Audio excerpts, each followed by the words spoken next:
I'd like to talk tonight about something which apparently is global. And it started really last week.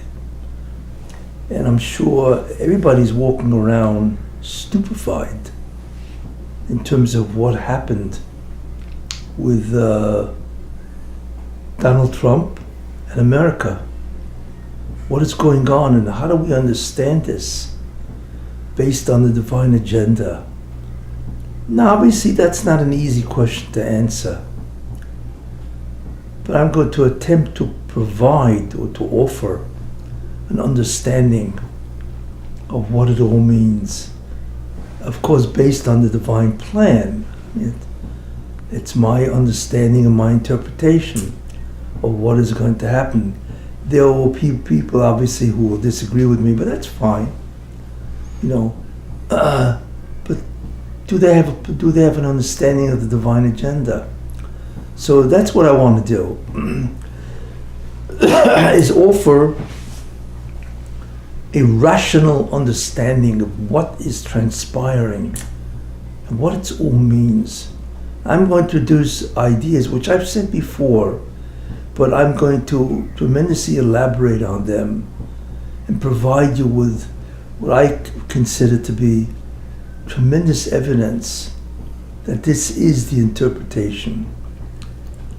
So whether you agree or not, your choice, but at least you'll hear some type of a understanding that makes sense at the level, and actually it's really a very profound understanding of what is happening to Trump.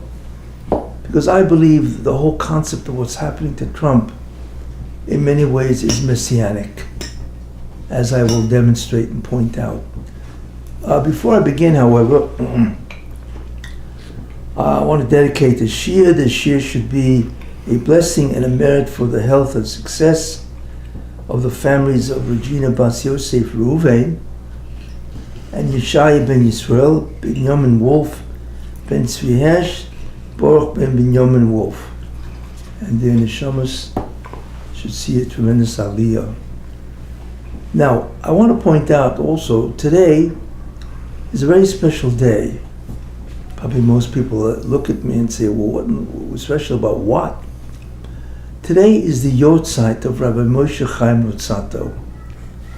And every year, it's interesting, for 42 years, I've been offering a lecture, a shir, on his Yortzeit. He passed away, he was born in 1707, long time ago, and he passed away in the year 1747. He passed away in Eretz Yisrael, in Akku. He died in a plague, a cholera epidemic. And unfortunately and tragically, he was about 40 years old. And he died, his wife died. I think her name was Sephora. And I think he had a son also. And he also died. Of course, that represents an enormous tragedy because what the Ramchal did in his 40 years is astounding. And it is said that the Vilna Gaon wanted to go to Eretz Yisrael. That's pretty well known. But for some reason, he decided to change his mind, and he came back to Vilna. And it is said that why did he want to go to Eretz Yisrael? Because the Ramchal lived in Akko. That's where he moved. And the Vilna Gaon wanted to meet him and learn from him. In fact, he said to Vilna Gaon that the Ramchal had a knowledge and an understanding of the divine plan greater than anybody else, and as much as any human can know. That's an incredible, astounding statement. What has to also be said about the Ramchal, so today's is Yortzeit, and I of course want to dedicate this year to the memory, to the Aliyas Neshama, which means an ascent, the elevation of the soul of Rav Moshe Chaim Luzzatto. What is unusual about the Ramchal is that he was an incredibly organized thinker. And not only was he organized thinker, but he had this tremendous command of many, many areas of knowledge, which you don't find. In fact, that he's called a Chocham HaKoilel, a wise man that comprehends many, many disciplines. I mean, he wrote, besides Hashkafa, which is Jewish machshava, thinking, and so on, but he was an incredible Makubal, Kabbalist, one of the greatest really who ever lived for the last 500 years. And he wrote plays, he wrote poetry, he wrote a second Zohar, you see. In fact, he wrote a 1,000-page commentary on Koheles, which a great deal of his form are lost, or I should say they're lost because they were buried. And he had a tremendous amount of friction in his life, unfortunately, because he was very young. In fact, he writes that when he was 20 years old, he had Gilu Eliyahu, the revelation of Eliyahu, and he had many departed souls that used to come to him and learn with him. It was just amazing, and he described it, and so on, you know. So we're looking at an incredible person, and one of the interesting things about him is that he was accepted ultimately by many segments of Judaism, all kinds of Jewish people. In fact, even in the Reformed movement, you know, which is nothing to write home about, whatever, he was accepted as the person who restored the dominance or the primacy of the Hebrew language. He was a master Hebraist in terms of language. He wrote books on Dikduk, grammar, and Melitza, which is the style of speaking and so on. So they have accepted him. His Mesilas Yesharim, of course, is one of the greatest Musas ever written, that is learned by anybody who even pretends to want to enter Musa or Avodah and so on, you know. So he was a master at that, and it was just extraordinary, his mastery of many, many disciplines. It is said that he was a master of Kabbalah of the Zohar and so on when he was 14 years old. You know, we don't even know what we're doing at 14, and he already was a master. And there's many Sfarim that he wrote. One of them is one of the greatest Hashkofas Sfarim ever written, the Das Tfunas. And he wrote it when he was only 28 years old.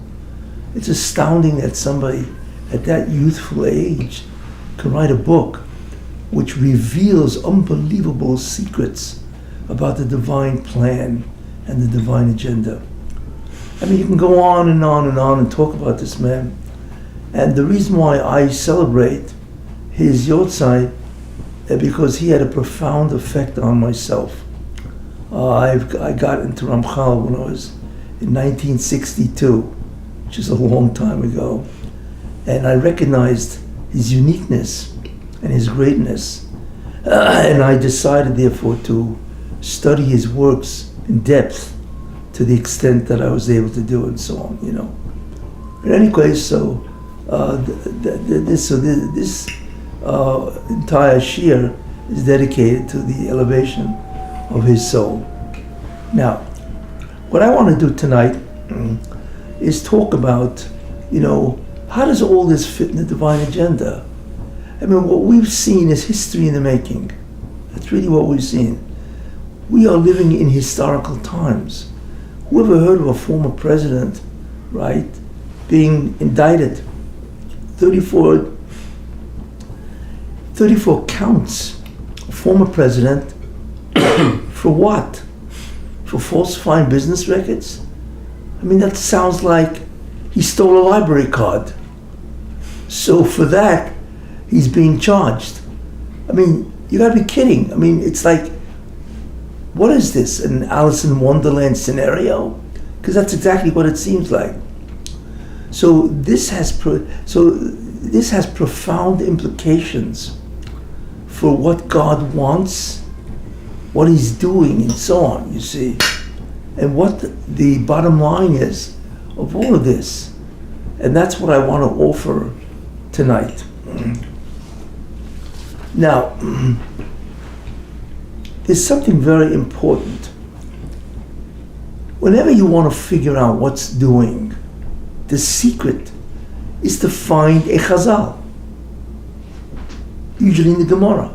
Could be in the Mishnah, could be in the Midrash.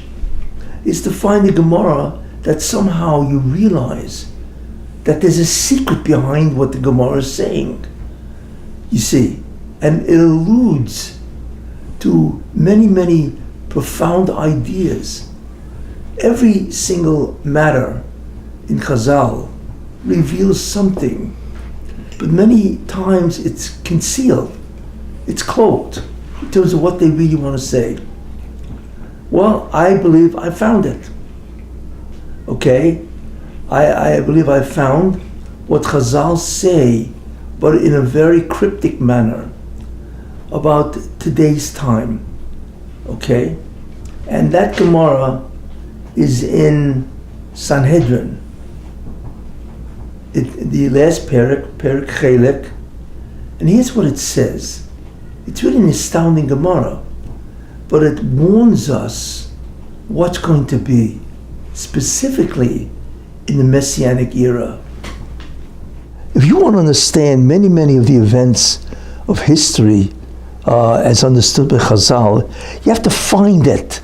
It's somewhere in the Gemara or the Medrash, the Mishnah or the Tanakh or whatever, right?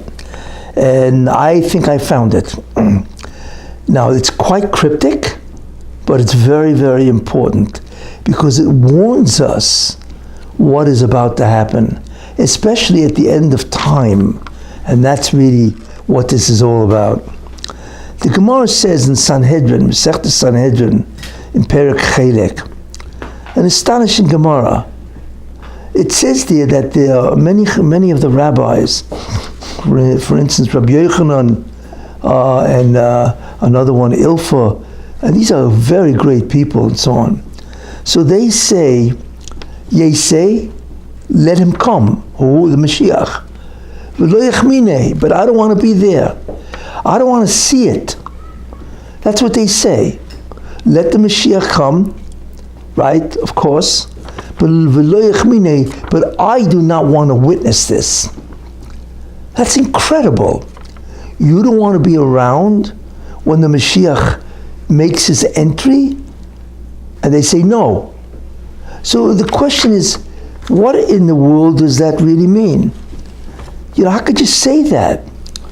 Clearly then, we begin to understand, right, that they were afraid because they realized that tremendous suffering is going to ensue before he comes. Now, rabbis are not afraid of difficult times. I mean, the thousands of years of human history is always going to be difficult times. So why would they say, you know, we don't want to be around by the greatest moment in history when the Mashiach arrives, which will completely turn around the entire world? It has to be because they were tremendously afraid because of the great suffering that would happen at that time. The question is, what can they be afraid of? Rabbis are not afraid of, like I say, difficult times. They're not going to be able to make a good living, whatever. No. What is a tzaddik afraid of mostly? I will tell you, there are different kinds of people, but they all have this in common. People are really tzaddikim. What is that? They're afraid of what's called miyut or, the diminishment of light. That's what miyut or means. The diminishment of spirituality. They're afraid of that. Why? Because they want spirituality. They want to be close to God. So the worst thing that they can anticipate is there's no spirituality. It's terrible. And the second thing that they're afraid of, right? So not only is there no spirituality, miyut or, the diminishment of light, spiritual light, right? Not only that, because there's no scholars, there's no Talmid Chachamim, or whatever, but because of Tigburis Hora, the growth of evil, which is the block to spirituality. Tigburis Hora. That's it. Those are the two things that frighten them, you see, because that is their entire world and existence and so on, right? So if they're telling you, right, that we don't want to be around when the Mashiach comes, that tells us that if you have that what the amount of darkness and evil, right, darkness from spirituality and evil from the behavior of man will be unimaginable, will be unfathomable, and we don't want to see it. We cannot, even though the reward of that obviously is, hey, we're going to see the Mashiach, right? But we don't want to see it. That's how bad. That is a wake-up call, you see. So if you're wondering why in the world is everything so bad, that's why. They're telling us, it's almost a prophecy, you see, that this is what's going to happen at the end of time. You see, the lack of spirituality, which will be exponential, and the enormous ignorance of spirituality and Torah, and the incredible amount of evil. You know, and believe me, they're strong people. If anybody could have tolerated that, they could. But they don't want to tolerate it. They don't want to be around.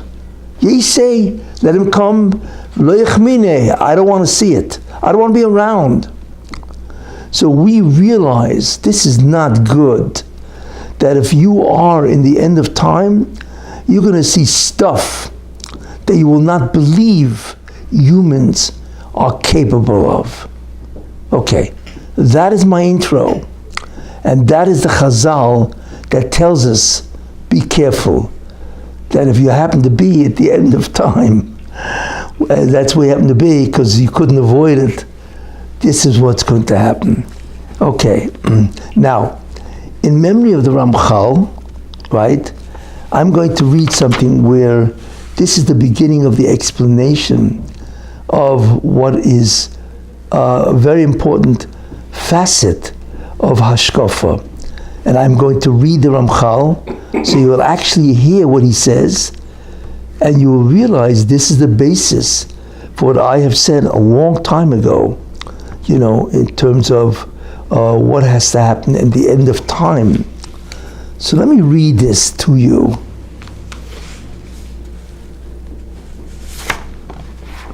Inyon Esav, this is found in a sefer which he wrote, Kinis Hashem Tzavakas, the jealousy of God, the Lord of hosts. Okay, and it's in the second chelik, which is the second part of that sefer, and it's in a section called Inyon Esav, the subject matter of Esav. And the Ramchal is going to reveal something which is shocking, you know, and he actually says it openly.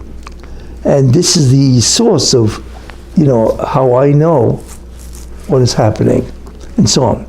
Because it lays down the bedrock foundation of certain astonishing concepts, which I'm going to read to you. And then I'm going to elaborate on that, and we will see from that can be derived what is happening today, you see.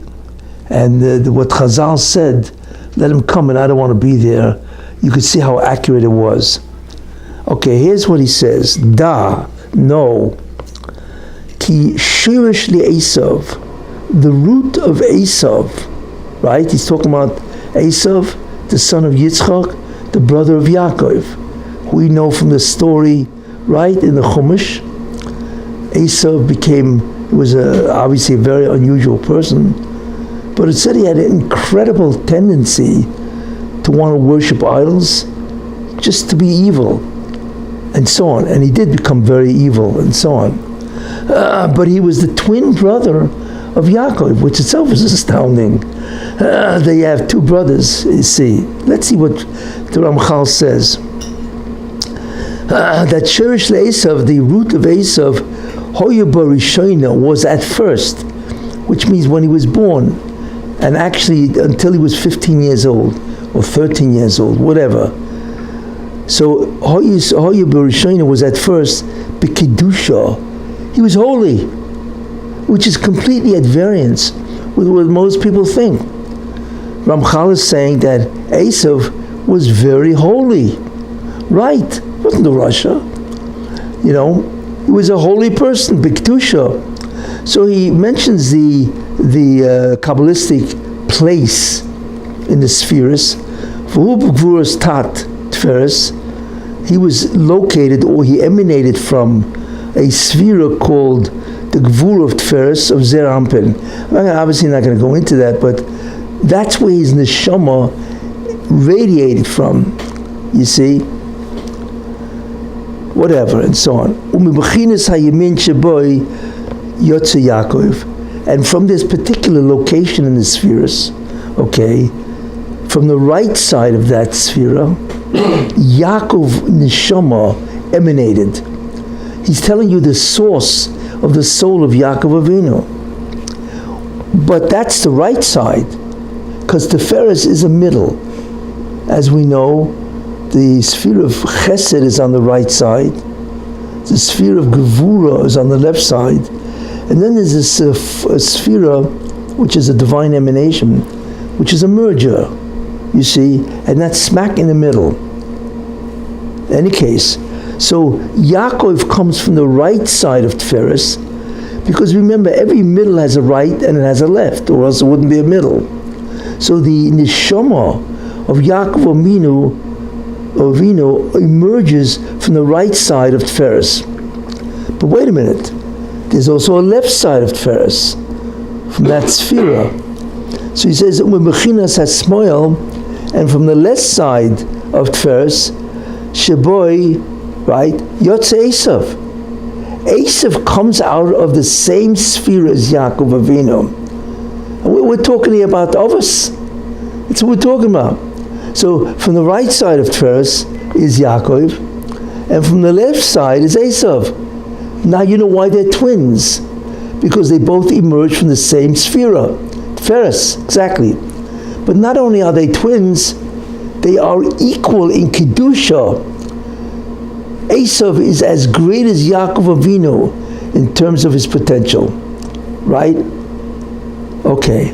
V'lochein ha'yotomim, Ramchal says, and that's why they're twins, because they both emanate from the same spiritual source. V'husoid, and what I'm telling you now is a tremendous secret, and it is a secret, right, where it says in Malachi, Perek Aleph, Pasuk Beis, right, Haloi och Esav liYaakov. Behold, Esav is a brother to Yaakov. The pasuk actually is alluding to the fact that Esav, right, emanates from the same spiritual source as Yaakov Avinu. Fine. Now what he says, listen to this. Ki be'emes, because in truth, b'madrega achas hoyu b'tchila, they were equal. We're talking about Yaakov Avinu, who Chazal consider the greatest of the Avos. Okay?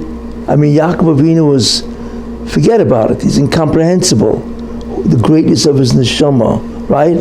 So the Ramchal says that at the outset, which means when after they were born and they began to grow up and so on, right?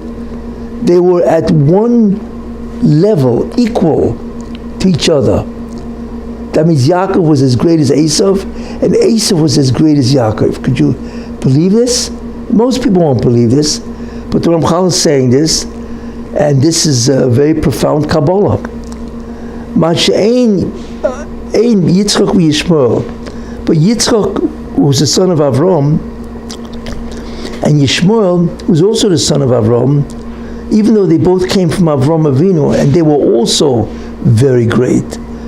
We don't realize Yishmael was a very great person, but he also changed, became evil, just like Esav.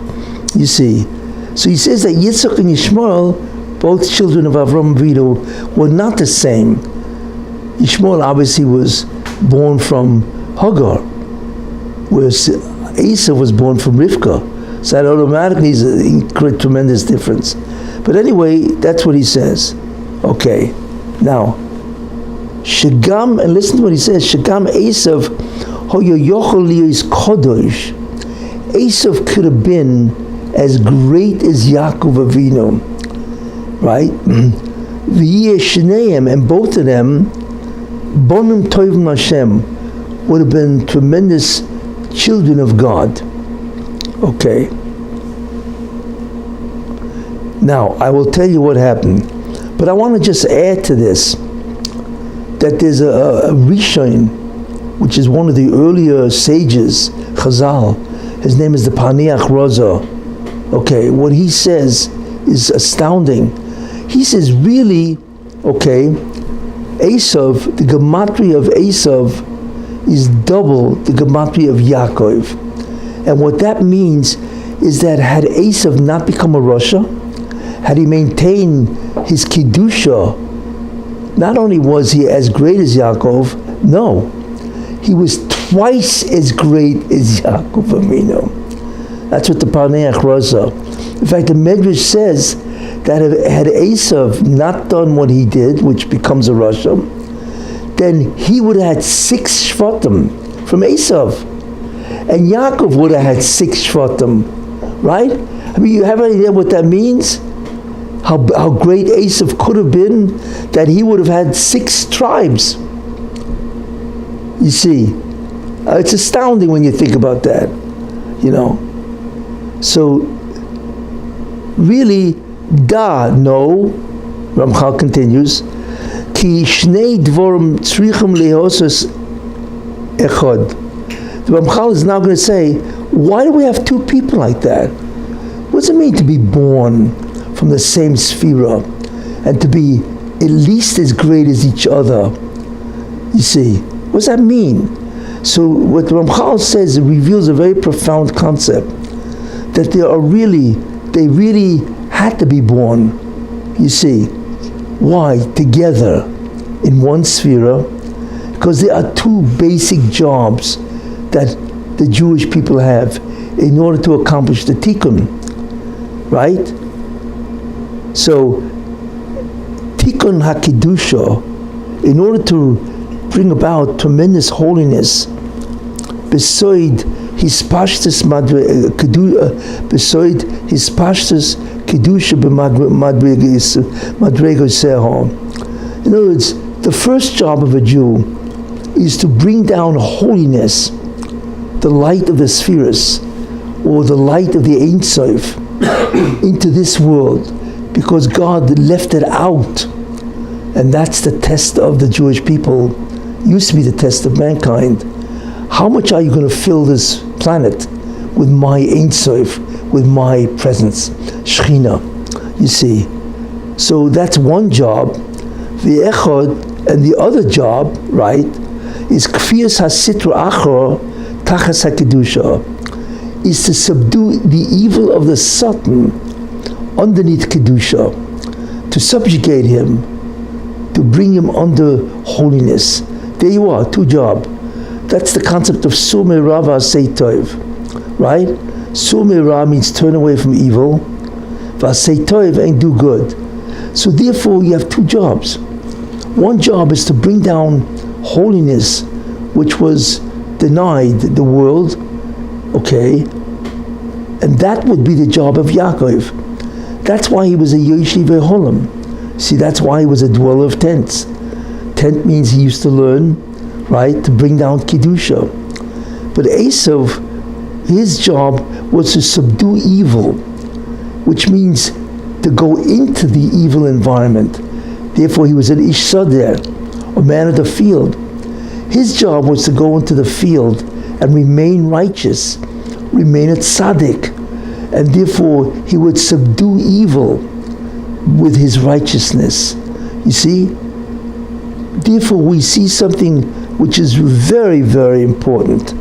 Okay, so the Ramchal says, "V'ispashtis hakedusha hoyo nogei Yaakov." The job of bringing down holiness, right, was a job of Yaakov Avinu. Ukfiyas hasitra acho b'chol madregoseho, and to subdue evil with all its levels of evil, right? Hu nogea le'esav. You see, that was nogea to Esav. You see, so what do we realize? We realize that the tikkun process has two fundamental jobs. One is somebody who combats with evil, engages with it, subdues it by remaining righteous, and the other brings down holiness by involving himself intensely in acts of holiness, especially learning Torah. You see? Therefore, what do we realize? They're partners, right? They're partners. That means the avodah of Klal Yisrael is subdivided into these two areas. You see? And you'll notice that there are people that have to go to work in the sense of, let's say they have to go to work on Wall Street and subject themselves to a tremendous amount of nisyonis, tests and temptations. Why?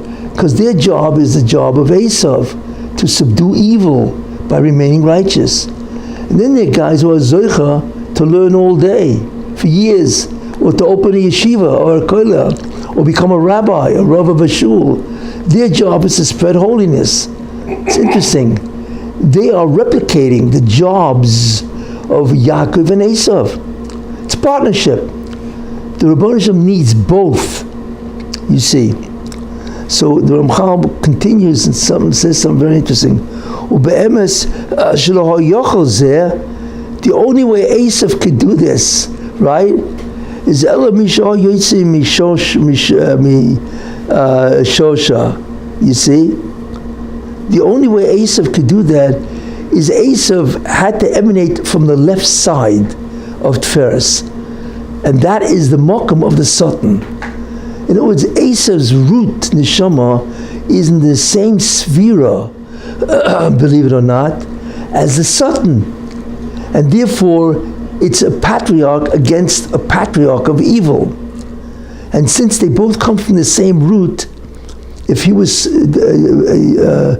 deny the conquest of the Satan, he would destroy the Satan. So Esav had to be born from that side. That's why Esav in the beginning was not evil. On the contrary, it looks like he was evil. He had tremendous evil tendencies, you see, because that was his job, you see, in order to subdue that temptations and so on. This is what the Ramchal is saying, you see.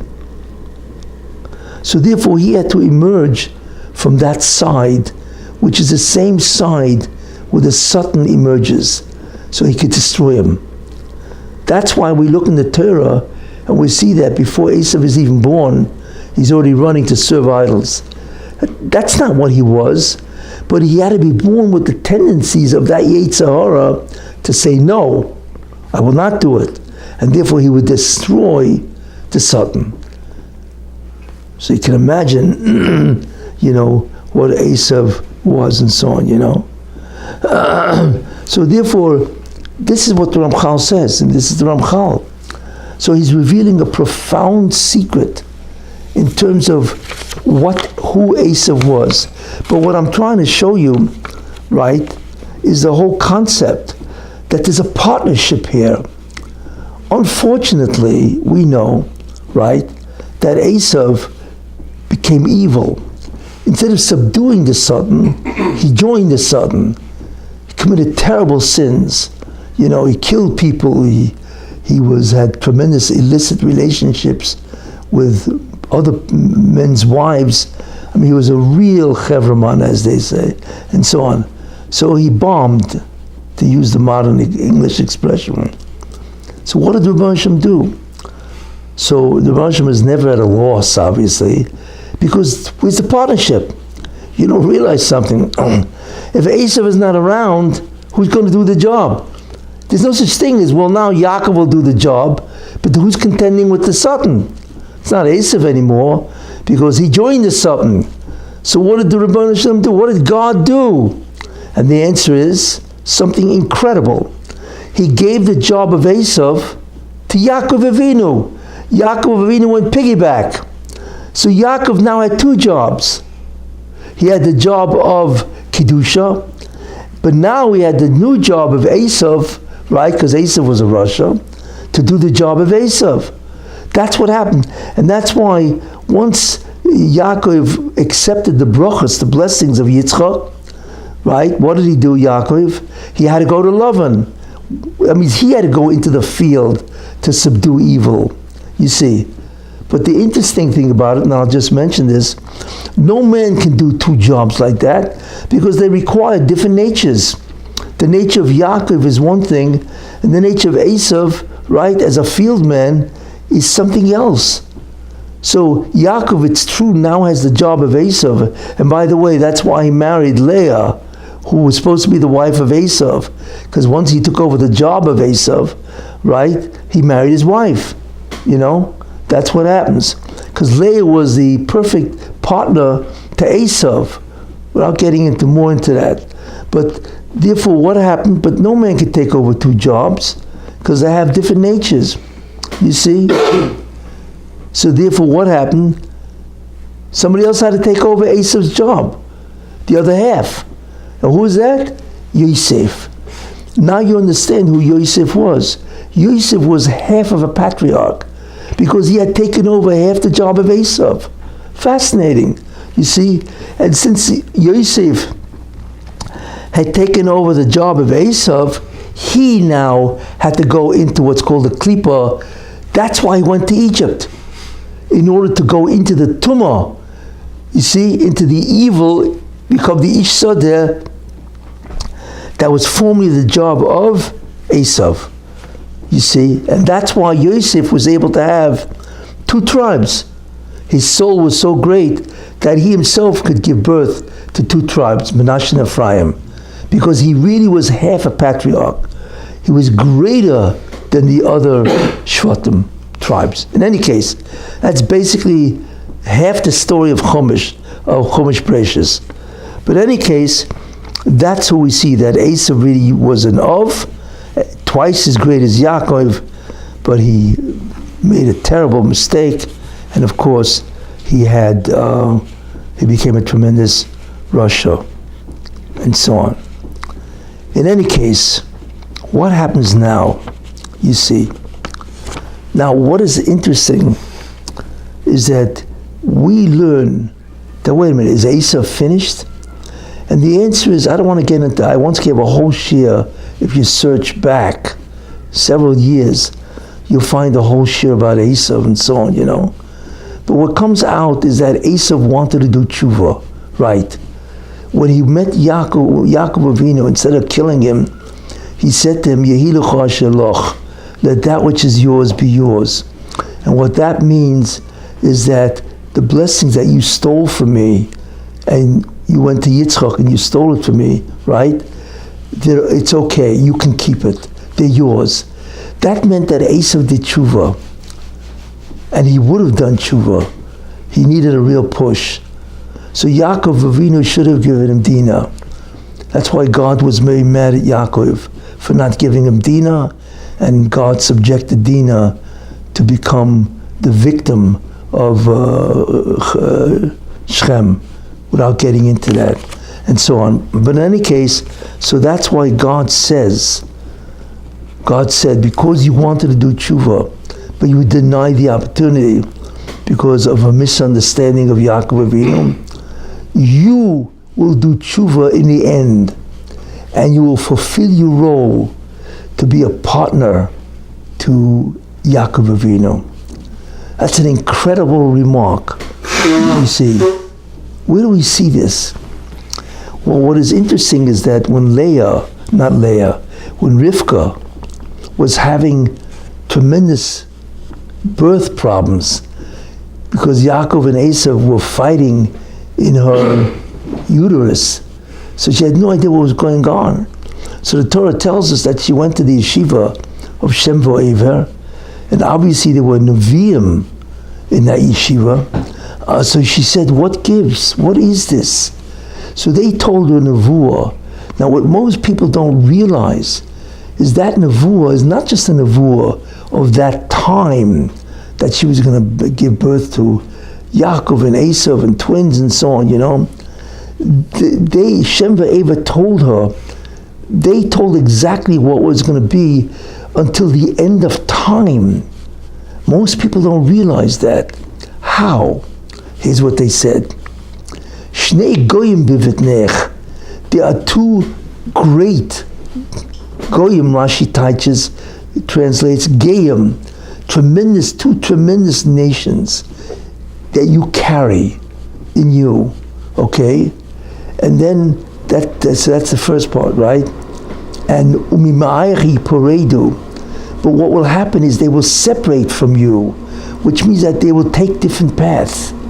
Really, right? But that could be understood, right? That Yaakov has one path, Kedusha, and Esav has another path to subdue evil. But that's not what they meant. They meant Yaakov will become a tremendous tzaddik, and Esav will take another path and become a tremendous rasha. They were predicting what would happen, you see. Then they said, they will have an unusual relationship. You see, it's not that he goes his way and Esav goes his way. No. They will be connected together where only one can flourish. Only one can prosper at any given time. If Yaakov is great, then Esav is low. And if Esav is great, then Yaakov is low. In other words, they actually have a relationship here. They're not two independent nations. You see, their fate is tied together. And we know why, because they're really partners. Even if it's interesting, even if you become evil, you cannot remove your tafkid, your purpose, you see. But then they come out with an incredible statement. So what's going to happen with these two people, right? So in the end it says, V'rav yavotzoyer, but the older Rav will serve the younger. That's an incredible statement. That means it's not lost. In the end of time, the older will serve the younger. There it is. They're telling Rivka that your child, one of them, will do tshuva and he will return to become again partners. Now that doesn't mean that, which of course it happened to be Esav, is going to be the equal of Yaakov. Of course not. But Esav will resume to a certain extent his role in assisting Yaakov to do the tikkun. So this is a nevuah. This is a prophecy, right, of almost 4,000 years. It's not the only immediate time that they're prophesying. It goes for the end of time. Very, very important concept, you see. So this is what we see. This is the nevuah itself.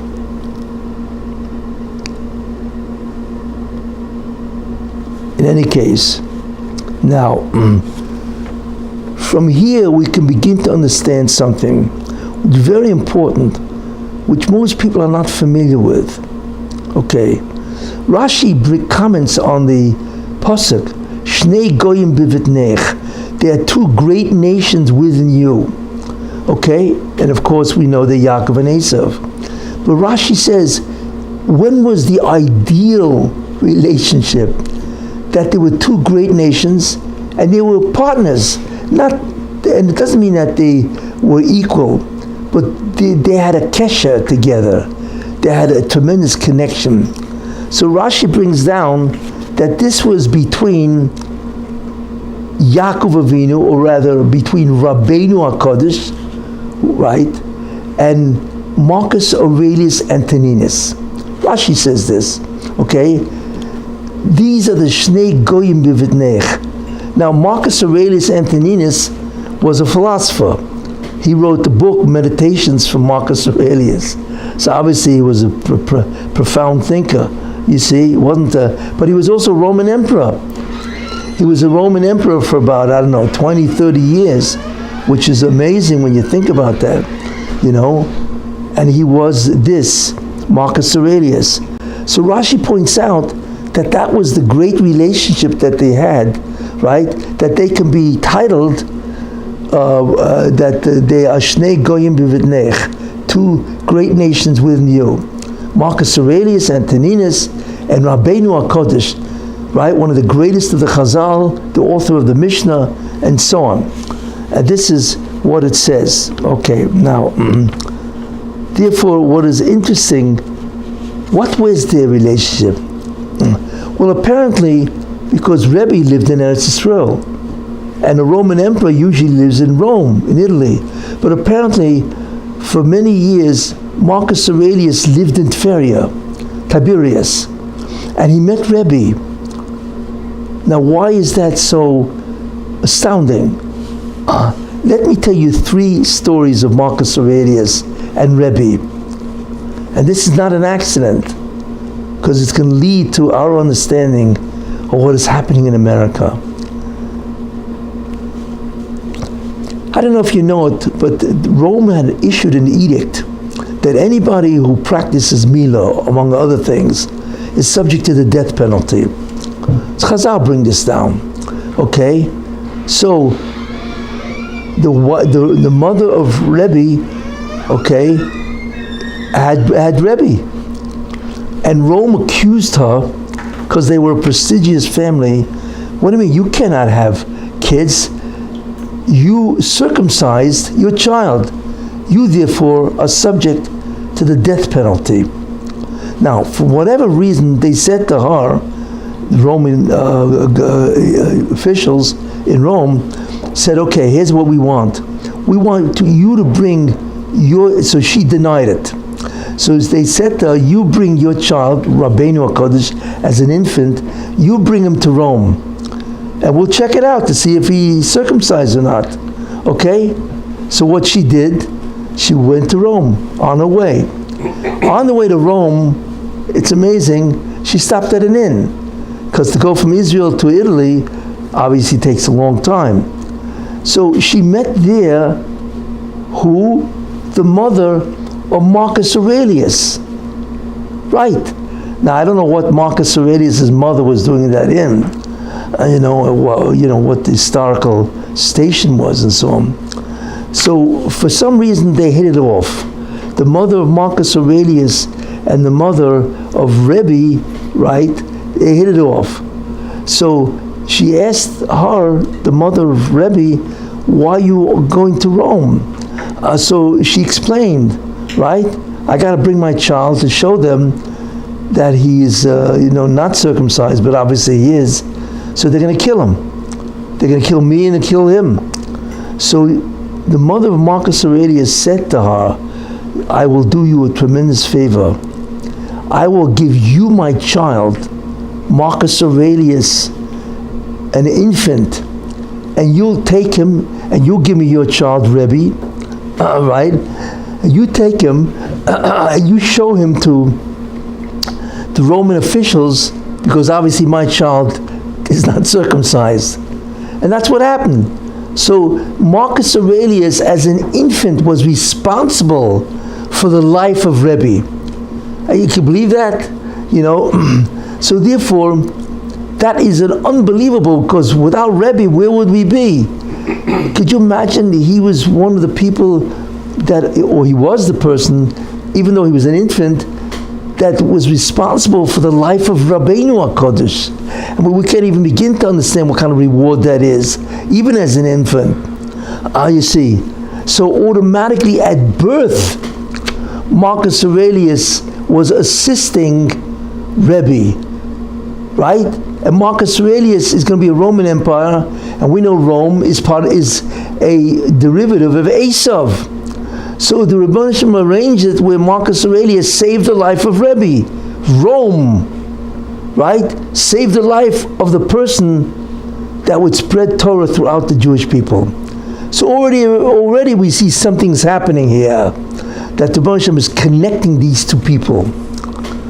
Very important idea. And we don't even know what kind of reward that is. Anyway, that's number one. Second story, okay, at the time it was about 180 CE, okay, and the problem is that Rebbe realized, who was one of the greatest sages, and he was the Nasi, he realized that the Jews are going to go into exile, the Golus, you see. So he realized that each rabbi has his own version of Torah Sheba'al Peh, of the laws of the Torah. In other words, it wasn't one style or one book. Each rabbi had his own notes, and Rebbe realized this cannot be. There has to be what's called a standardized version of the entire oral law, right? And therefore, what do I have to do? So Rebbe realized I have to call a group meeting, a conclave of all the great Chazal, and I got to get them to tell me all their styles, and I will pick and choose the best one, which is what happened. And that's exactly what happened. They all got together. There was this humongous meeting. They came together, and Rebbe was able to hear the different styles, and he picked the best one, and that became the Mishnayos. That became the standard version of the oral law, which was critical for the Jewish people to learn Torah. Without that, we wouldn't know it. There would be no Gemara. There would be no oral law. It would be forgotten. You see? But what was the problem? The problem was you can't learn Torah because the Romans forbid it. You see? So in 180 CE, who was the emperor? Marcus Aurelius Antoninus. You see? So what he did is he issued a decree. Any sage can learn Torah. And he permitted the gathering of all the Chazals, you see, so because they needed a top place and a time of tranquility to do this. I mean, it's a major, a project to create a Mishnayos of all the different versions of the oral law. And the one who allowed it to happen was Marcus Aurelius Antoninus. I mean, it's incredible when you think about that. So Rebbe was able to complete the Mishnah, right? And by 200 CE, you had the Mishnayos, or 210, whatever it was. But the one who was responsible for the Mishnayos, which is the entire oral law that we have, right, from which the Gemara comes from, was Marcus Aurelius Antoninus. When you think about that, it's incredible. Think about this. What is the reward of Marcus Aurelius, a guy, that he enabled the Jewish people to maintain their closeness, right, and their mastery of the oral law? We don't even comprehend that, you see. So that's a very important story to know. So that's a second tremendous attachment that Rebbe had with Marcus Aurelius. And they both involved spirituality. And then one more story. Rebbe was older, and Marcus Aurelius, the Gemara says, used to visit him. Imagine that. The Roman emperor used to visit Rebbe when he was in Tiberias.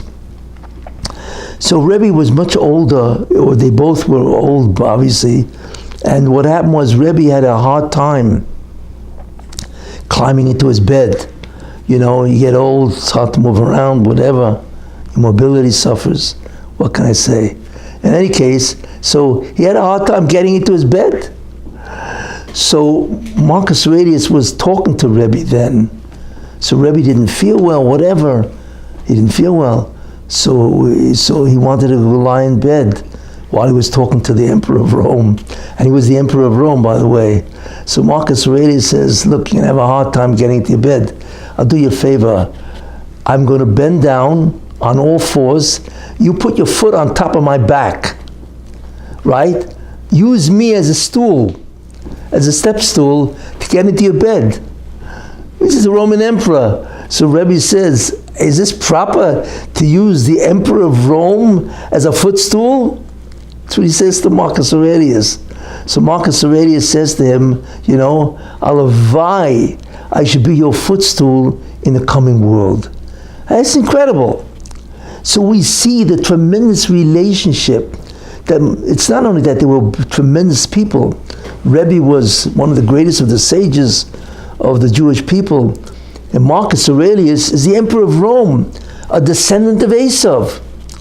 So can you imagine this kind of relationship? And that's very important. So how does the Rebbeinu Shalom reward Marcus Aurelius? Think about that.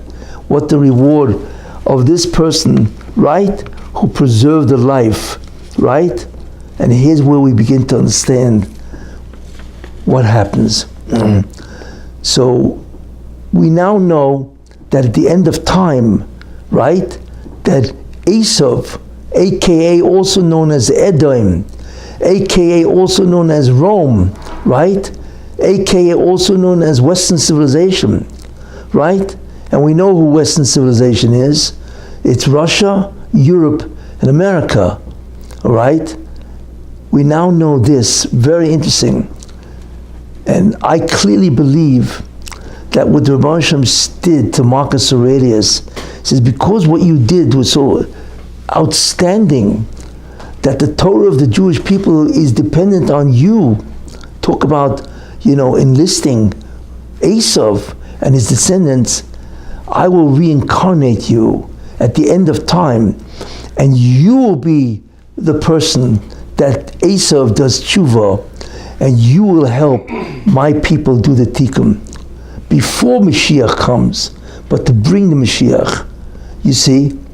But what is important is not only that, okay, but what is the job of Esav at the end of time? Kfir Sarah, just like the original partnership with Yaakov Avinu. The job of this person, whoever he's going to be, at the end of time, who was Esav doing tshuva. So he's a Gilgal, he's a reincarnation of Esav, who is a Gilgal, a reincarnation of Marcus Aurelius. And who is the one who's got that spot, that spotlight, right? Right now, Donald Trump, right? That's how we have to begin to understand who Donald Trump is, right? To show you that in many ways it's Marcus Aurelius that has been granted the unbelievable privilege to help the Jewish people. But it's more than that, you see, because Esav has become the Rash of Esav, the evil of Esav, because there's a part of Esav that is unbelievably evil, which is what Esav was. And then there's what's called the Tov Sheba Esav, the good part of Esav that is doing tshuva. And Donald Trump is the Tov Sheba Esav. Now, I'm not commenting on his character. I'm just telling you basically, I don't want to get into his whole character and so on, not now anyway. But anyway, that Trump is, as far as I'm concerned, is a Gilgal of Marcus Aurelius, which is a Gilgal of Esav, which fulfills the prophecy of Rav Yavoi Tzoyer, because of their incredible former relationship and what Marcus Aurelius did for the Torah. Can we imagine a goy saved Torah Shabbat Peh for the Jews? How do we even begin to understand what that we're talking about? All the Jews, Torah, the whole Torah Shabbat Peh. It's not fathomable what the reward of that is for this guy, right? So that reward, what I see, is Trump. He's the one who's chosen to help the Jews do the tikkun, and not only that, but the real job of Esav is to fight the nations, because that's the real job of Esav. Remember, he's an ish sodeh. He's a man of the field, isn't he? He goes into the field and he withstands all the temptations, right? And he destroys the goyim. That's his job. That was his original job. And that's exactly what Trump has been doing. He is contending with all the nations of the world, the UN. I mean, it's astounding what the guy's been doing. The Arabs, the UN, Europe, Western Europe, Mexico, Russia. It's incredible what this guy's been doing in his first term as president, you see. So that, what I just told you, is a very important piece of the puzzle, you see, and so on, And look what he did. You should know, Yishmael, the Arabs, are at the brink of reverting back to the Jewish people in the sense of peace. He's the one who initiated the Abraham Accords. That's unheard of. Trump should have gotten the Nobel Peace Prize. Nobody ever did that. Over 100 years, nobody ever made peace between the Arabs. I mean, this is one of the greatest political coup ever known. And he got nothing. Why? Because he is now the greatest threat, that is Trump, to the Sultan.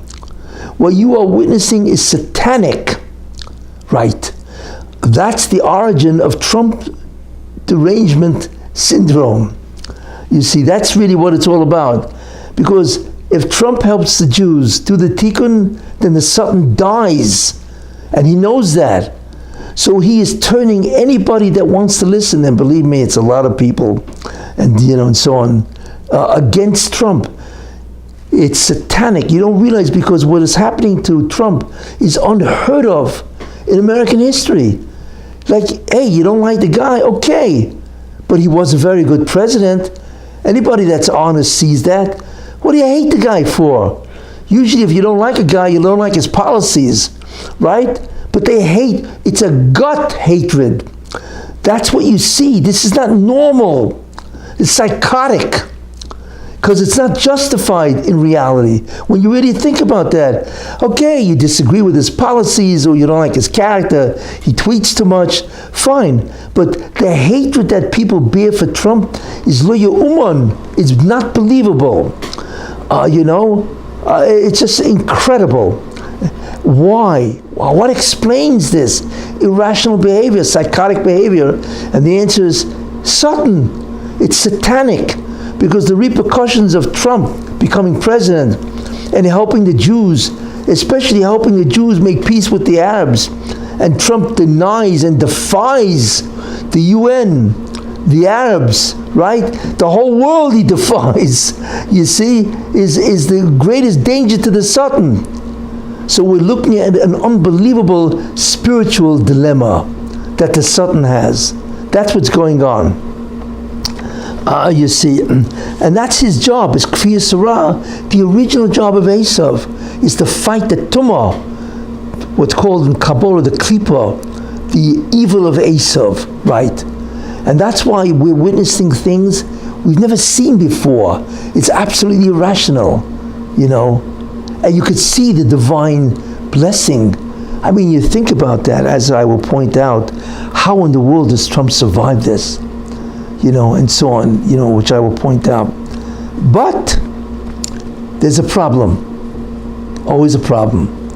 Because you'll notice many people that are destined for greatness must be cleaned up. They have to be cleaned up. You see, Trump is going through this incredible humiliation, suffering, anxiety, although he doesn't look anxious, and so on. Why is he going through this? This never happened to a president. It hardly ever happened to a human, if you think about that. The entire United States government is arrayed against one man. You're talking about the FBI, the CIA, the IRS, Secret Service. It's incredible. They all hate this man, the intelligence services, right? And not only that, it's all the colleges, the anti-Semitism from all the eruptions against Trump and so on. And I'm not even going into the anti-Semitism and so on. So how do we explain the entire government is after one guy? Right. Because that's the evil of Esav, right? Against the good part of Esav. Why? So how do we begin to understand that? So what God is doing, which is interesting, and He's done this to many people, whoever is destined for greatness, believe it or not, will go through tremendous suffering before he becomes great. And there's a lot of reasons for that. For instance, let's say Avraham Avinu. Before God could visit Avram Avinu, he had to be tremendously suffer on the Nimrod. He threw him into a Kivshan Eish. He threw him into a furnace of fire.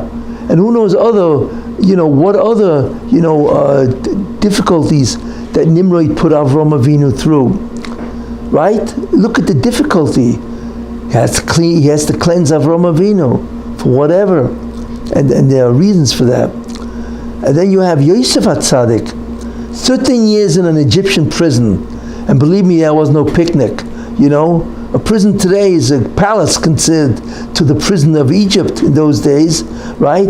And Yosef had to be in prison for 13 years, right? And a slave and indictments for being with Potiphar's wife and so on.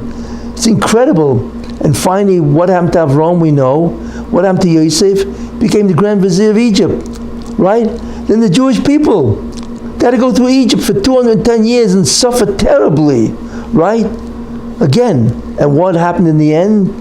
They became the nation of God, and so on, the greatest nation of all in history, and so on. And even Moshe Rabbeinu, right?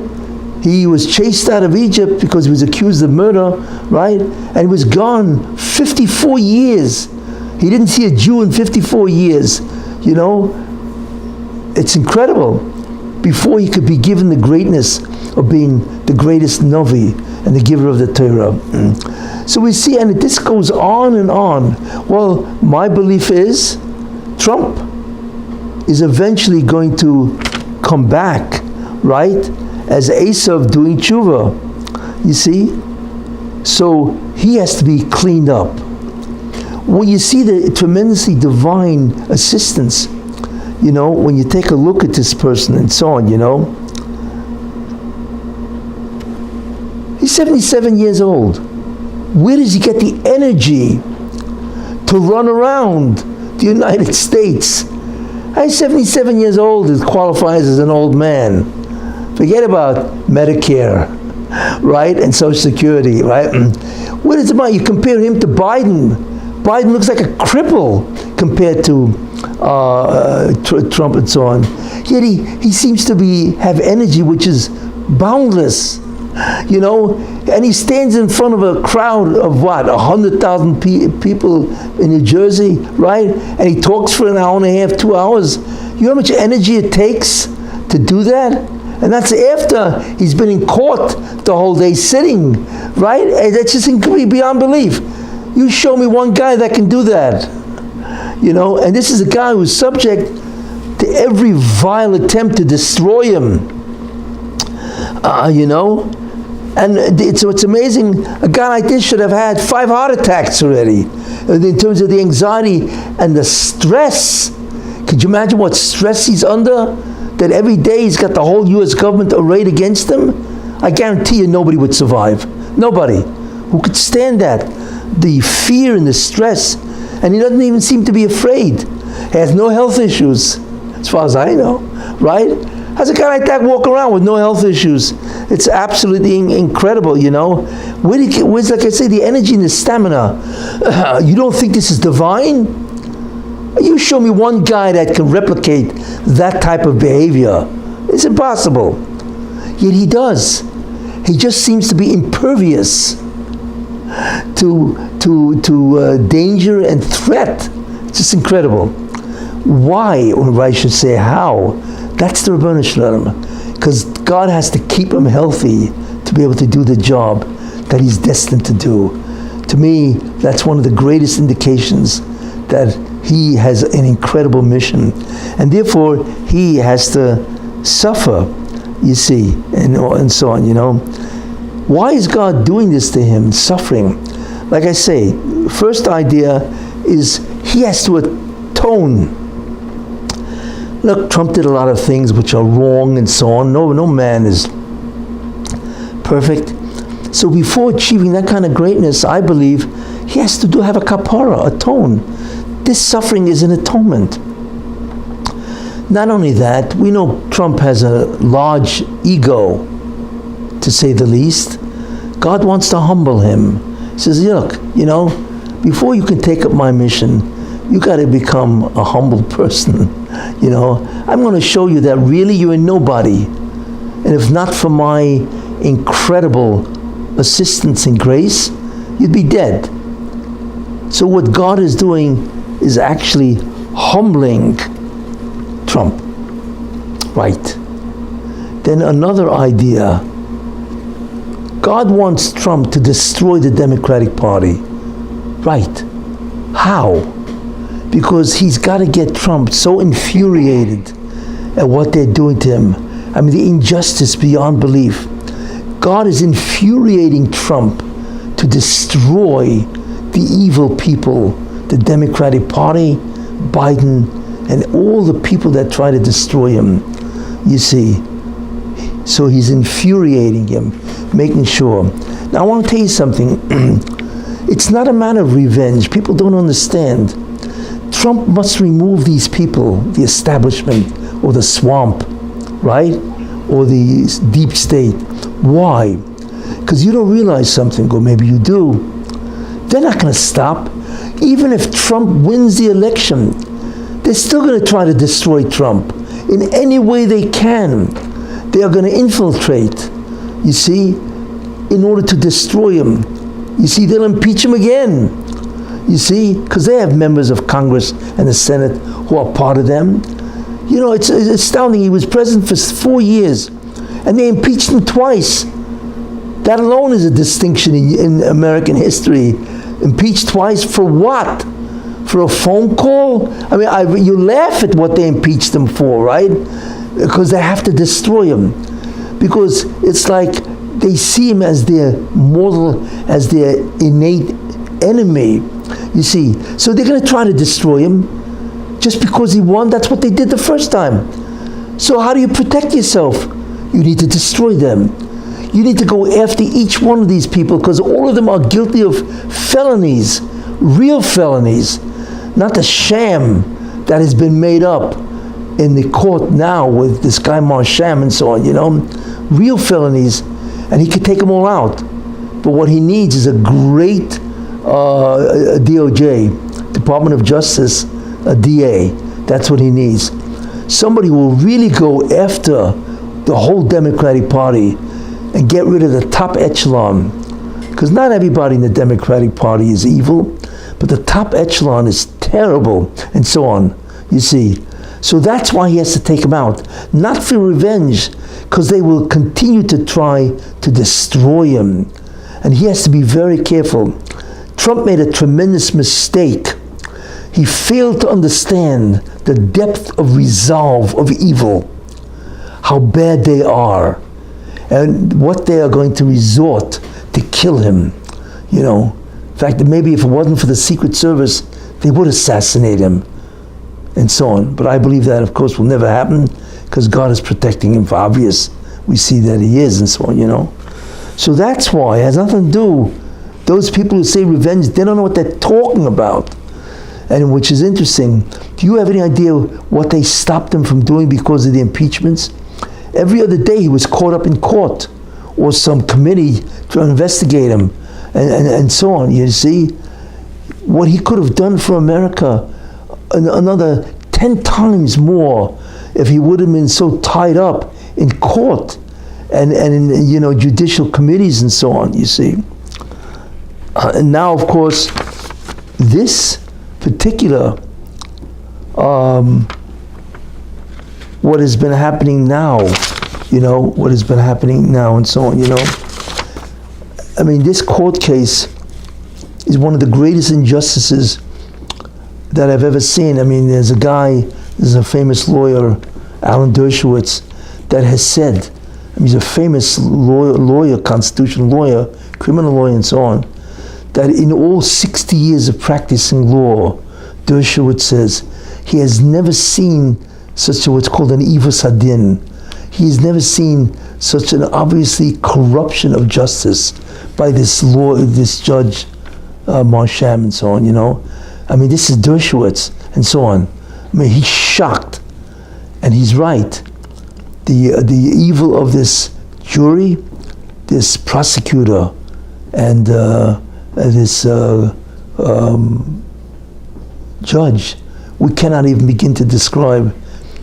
And I'll tell you why, what really, and this is something which is very important to consider. There are two things that God hates. Not only hates it, two sins. Not only does God hate it, but he will destroy civilization if it goes beyond a certain threshold. What are they? They are immorality. That's one, as exhibited by LGBTQ. And they are the corruption of justice. Why? Because that's the end of civilization. And God will not allow civilization to disappear or to die. Where do we see this? The Mabul, the people of the flood, right? What was their sin? So the Torah writes, Hamas, they had tremendous amount of what? Hamas, corruption, right?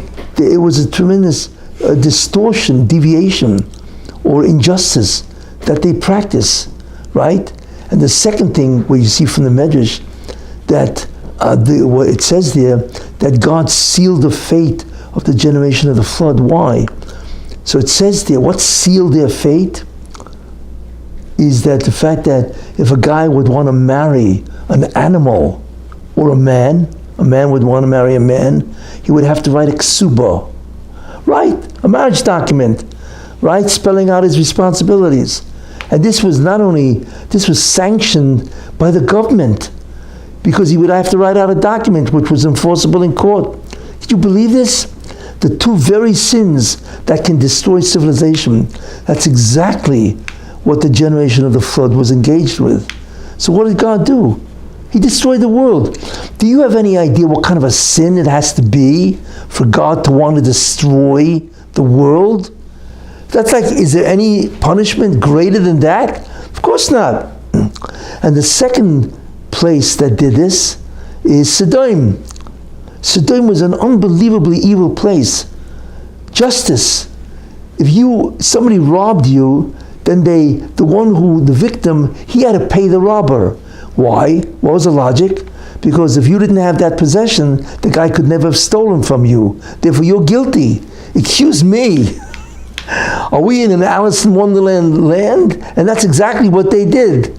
Talk about injustice and a mockery of justice. Talk about that, right? And also there's Mishkav Zachar all over the place. God destroyed Sodom in an unnatural way. It wasn't like there was some volcano in Israel and so on. He turned it over with fire and brimstone. It was completely unnatural. Why? Because they want to destroy civilization. You want to be unnatural? Guess what? I will kill you in an unnatural way. Measure for measure. Take a look at this world. What America has become. And it's not only America. America sealed its fate. See, we don't realize something, and I'll tell you something very interesting. It's not Trump that's on trial. America's on trial. Because America already is bad news, a rogue nation, because they have condoned and encouraged LGBTQ, which is automatically one of the things that God brought the flood for, right? And they've already done that. America is now totally subject to unbelievable sexual deviation. It's incredibly corrupt, and it's going to get much worse, right? So the last thing God was waiting for is, what about justice? Ivus Adin, right? Well, guess what? America, true to form, has now lived up to that. Because what they did is one of the greatest corruptions of justice ever seen, like Dershowitz said, which is incredible. This is what they've done, and so on. I mean, think about this. I'll just review just a couple of ideas, right? You know, the concept, you convict a former president based on what? Based on falsifying business records? Is anybody else convicted for that? You pay a fine or whatever. This is what you convict a guy on? You know, and not only that, there was exculpatory evidence that Bragg refused to even hear or present to the a grand jury and so on, And then there were witnesses that were denied the ability to be a witness. And they testified, no, this is not what happened. And then there's the witness, I think his name is Brad Smith, right? He said it's not even a crime. And he's the head of the Federal Bureau or Election Committee and so on. He knows the laws better than anybody else. He was refused, basically. Nobody wanted to listen to him and so on. It was just incredible to watch, And not only that, the judge should have recused himself. How in the world can you take a case when your daughter's making millions of dollars on a guilty verdict? It is forbidden to be a judge. I mean, you look at what Chazal, right? His daughter is a fundraiser for the Democratic Party. And she's making, won't she make $93 million or something like that? Of course he's going to say, and he lives with his daughter or something like that, right? Of course he's got to rule in favor of his daughter, or there goes millions of dollars. You have any idea what kind of bribery that is, or what kind of self-interest? Not only, how could you hold a court like that in New York City? 85% of New York voted. They voted for Biden. New York is the worst place for a Republican or Trump to have a case. It is forbidden to be judged in New York. I mean, where's justice? But that's, so look how much stuff was done and so on, Witnesses denied. And then there was finally one witness, I think his name is Weisselberg. He was the main could have been the main witness that would have exonerated Trump, because he was the CFO and so on. He was not permitted to testify. And he would have testified.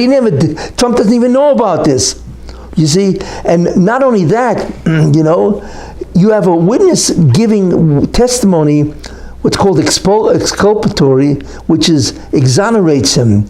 So not only is he not accepted, so what witness do they accept? Somebody that is convicted of perjury over and over again, right? Michael Cohen. So the jury listens to Cohen instead of Costello. It's beyond belief. How do you listen to it's forbidden to do that. The man is a convicted perjurer, right? Liar, over and over. In fact, he sat in jail for that, over and over again. So what credibility is there? Where's justice?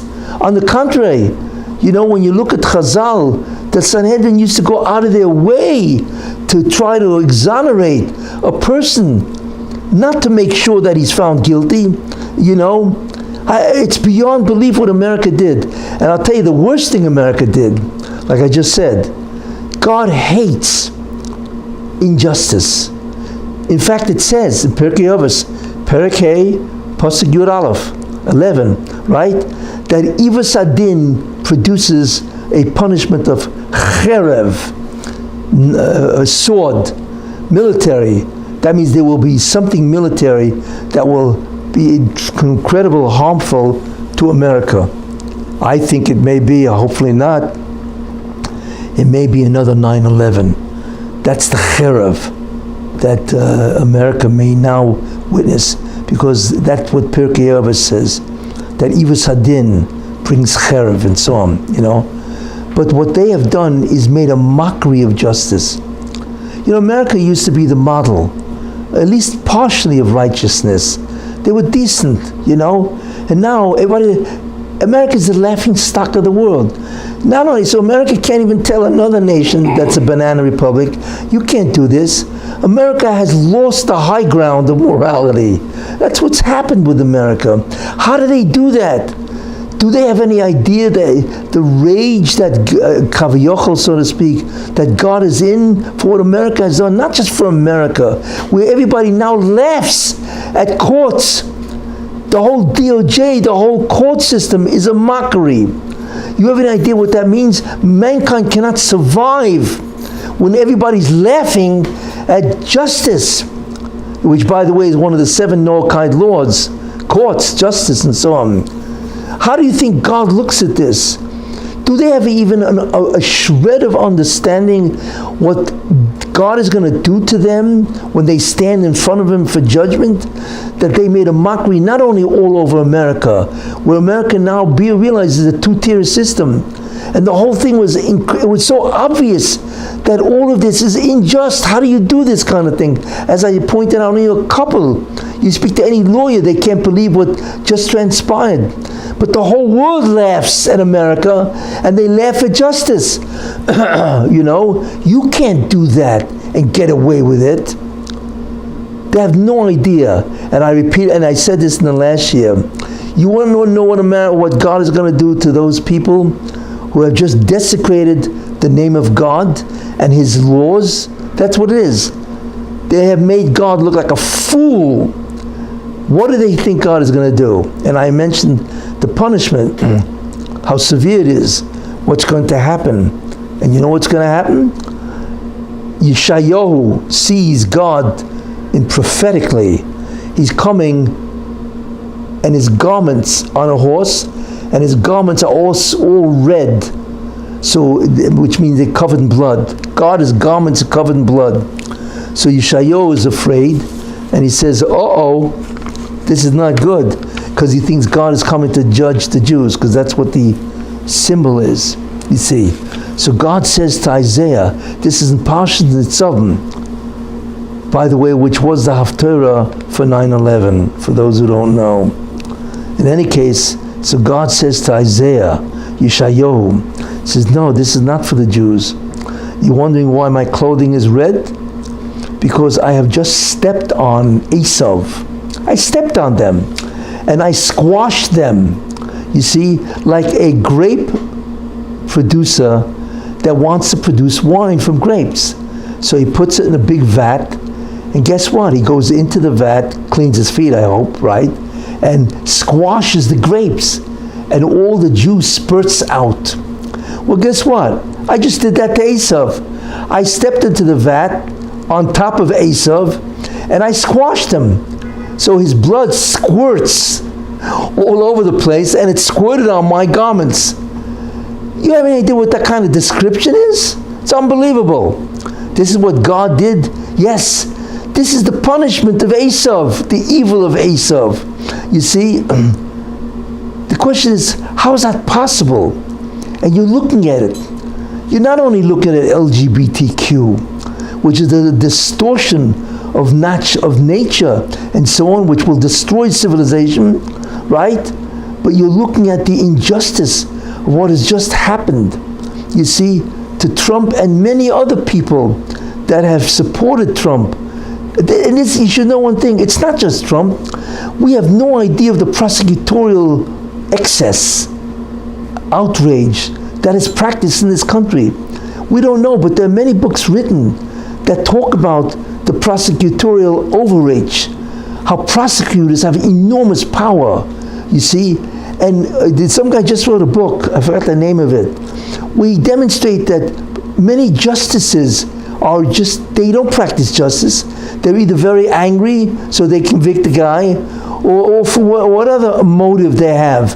But they're all biased. You see, what do you mean? How could you do that? God is so tzedek tirdov, right? Justice, righteousness, you shall pursue, right? You're not allowed to do this. So people should see that the whole judicial system, from the judges to the prosecutors, you see, who gets tried, who doesn't get tried, should exhibit this type of unbelievable, immoral, and criminal behavior is beyond belief. And that's why God squashes Esav. But who's he going to squash? The Democratic Party. You have no idea what they've done to America. The history of the Democratic Party that supported slavery. I didn't want to go into what these people have done, but they are responsible for incredible amount of evil in the United States. And you see, and it's not just the Democratic Party. You're looking at the government. This government has no idea what they're going to get, because they are the government, the Senate and the House. Each one of them has a responsibility to practice righteousness and fairness and justice, Right. Is that what they do? They don't. One of the lowest ratings in the history is the government. It's terrible what their rating is, what their belief, what people hold them in contempt, and so on. And you see why. Because they do nothing, right? What do you mean? You have an idea that this will make you guilty in the eyes of God to be a senator and do nothing? You are responsible to govern righteous. They don't know. Quit. It's better not to be in the Senate or the House rather than stand in front of God and God looks at you and say, what did you do? Why did you do this? Where were you? It's true that you're part of a body, so you need a lot of votes and so on, but you did nothing. Where were you when all this criminal behavior, it's incredible to watch the cities across America, the crime is beyond belief. You can't walk in the subway anymore. You can't walk in a city anymore. You'll be mugged or punched in the face or whatever. Everybody's afraid to walk in the cities. So the question is, well, who's responsible? And the answer is the mayors and the governors. Do they have any idea what God is going to do to them when He says to them, where were you? And the DAs, you don't even want to be 100 miles next to a DA when he's standing judgment in front of God, because they have made a mockery of justice and nobody does anything. Look, I can go on and on for hours with this stuff, but if you want to know what's going to happen to them, remember the prophecy of Isaiah, right? They are going to be squirted like a grape man, right, who wants to make grapes, and their blood is going to spurt right on the clothing of God. And it's not me saying this, right? It's Isaiah. I'm just repeating a Navi, So people have to wake up. The DAs have to wake up. They have no idea what's going to happen to them. In any case, this is what is happening, and because they have made an incredible mockery of justice, you see. Anyway, to review, I believe that's why we now understand incredible ideas. Who Esav really is. That Esav became a Russia. That in the end of time, the nevuah, the prophecy, is that he will do tshuva. Because he wanted to do tshuva, right? And Rashi's comment on the perfect relationship by Shnei Goyim B'Vidnech, two great nations, was Antoninus, Marcus Aurelius Antoninus, and Rebbe. And what the relationship between these two, right? And it wasn't that Marcus Aurelius was a good friend of Rebbe. He saved Torah, right? Without him, Rebbe could never have written the Mishnah, which is incredible, you see. And he saved Rebbe's life. We have no idea what God considers that, you see. So I believe, very simply, that God said, you will be incarnated again, and you will be the Esav that does tshuva. I think that makes unbelievable sense. And if anything, Trump doing tshuva is not even enough to reward Marcus Aurelius for saving the Jewish people. You see, and that's why I believe he's zoicha to be Esav doing tshuva, and more important, to help the Jews do the tikkun, right? And that's why we read about the Medrash that Esav is in Gan Eden, right? And the wonder, of course, is how in the world did he get to Gan Eden? Because that's what it is, and so on. But anyway, so this is and therefore Trump, because of that privilege, is subject terrible suffering, just like many great people that are about to enter a tremendous station will suffer for the reasons that I said, and it's in one way it's unfortunate, but the reward is incredible. It's like Yosef HaTzadik. It's true he was a prisoner for 13 years in an Egyptian prison, which is obviously terrible. But think about that. He was the Grand Vizier. It doesn't make any sense. Think about this, right? Just because Yosef offered some advice to Paroi of how to deal with a famine, okay, so you know what you do? You write out a check and you give him a consultant fee. Because that's all he did. He advised Paroi. Basically, But Paro didn't do that. He made him Grand Vizier. And like Paro said, only I will be greater than you. Excuse me, for what? Every president or pharaoh has advisors. You don't make the guy the Grand Vizier right up to Paro. So why did he do it? Because he had no choice. Because Yosef paid his dues, right? By suffering and so on, and being humiliated. Can you imagine what it is being in a prison for 13 years with no hope of being saved at all, and so on, and the humiliation with Fatifa's wife and so on, right? Whatever reason why God wanted to do that, to humble him, we have no idea why that happened. But in the end, so for the next 80 years, or 90 years, whatever, he lived to 110, right? So for the next, and he was a Grand Vizier at 30, so for the next 80 years, he was the Grand Vizier of Egypt, which is incredible. I believe that's exactly what's happening to Trump. And so therefore what I would tell Trump, if I could, be brave, don't worry. Everything in the end will turn out extraordinary, because you have been given, hopefully, a tremendous merit that you can help the Jewish people come back to God, come back to their Torah, come back to their religion, and not only that, and then eventually, change the entire world to become righteous. Thank you.